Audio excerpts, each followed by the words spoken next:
Most people know they should have an emergency fund, but almost no one actually understands why. And that is because they either don't build one at all or they build it in a way that doesn't actually protect them when they need it most. Welcome to Advisors R Us podcast, where we will help you prepare for the unexpected, plan strong, and live free.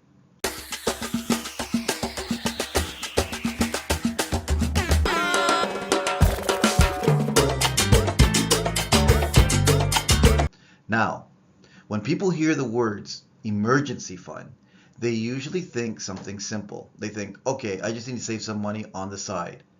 But that idea is so vague.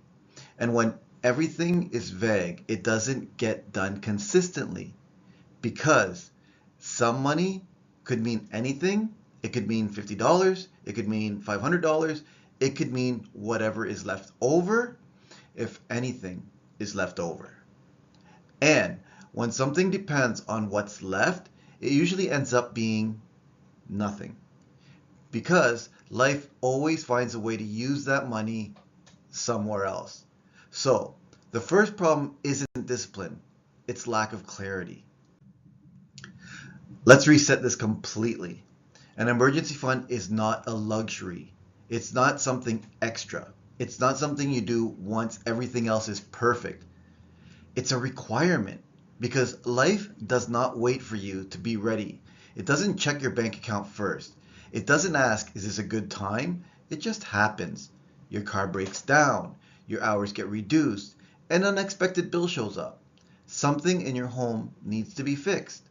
And almost every time it happens at the worst possible moment. Not when you feel prepared, not when everything is calm. It happens when your system is already under pressure. And if you don't have anything set aside, you don't have options. You only have reactions. And reactions are expensive. They usually lead to credit card debt, borrowing, pulling from places you shouldn't, or making rushed decisions. And that's where the real damage happens. Not from the event itself, but from how you forced to respond to it. Now let's talk about pressure because this is something people don't always connect. Without a buffer, every small problem becomes a big problem. A $500 issue feels overwhelming. A $1,000 issue expense feels like a crisis. Not because the number is huge, but because there's nothing behind you to absorb it. So now your mind shifts. Instead of thinking, how do I handle this properly? You start thinking, how do I survive this? And those two are completely different mindsets. One is calm and one is reactive. And reactive decisions are almost always the worst decision because now you're rushed, you're stressed, you're emotional, and financial decisions made under pressure are rarely good ones. This is why an emergency fund is not just about money, it's about removing pressure. It's about giving yourself space to think. And when you have space, you make better decisions. And better decisions compound over time. Now, here's where most people misunderstand emergency funds. They think it's just about hitting a number.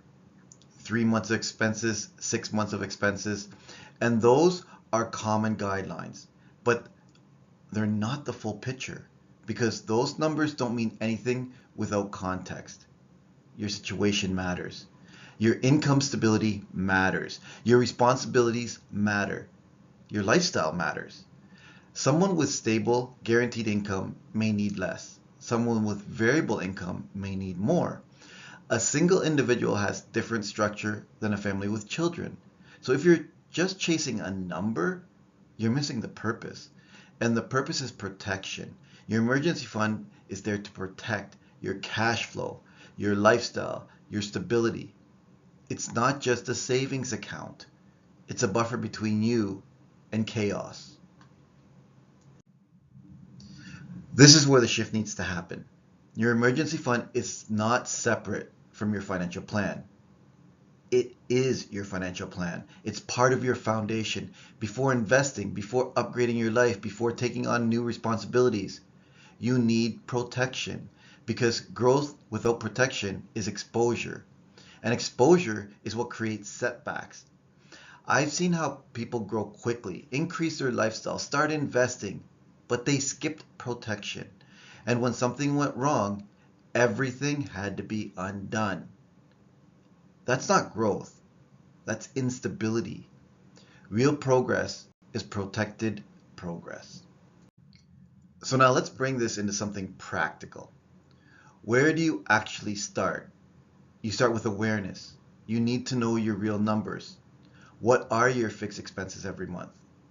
Not guesses, not rough ideas, actual numbers, because your emergency fund needs to match your reality.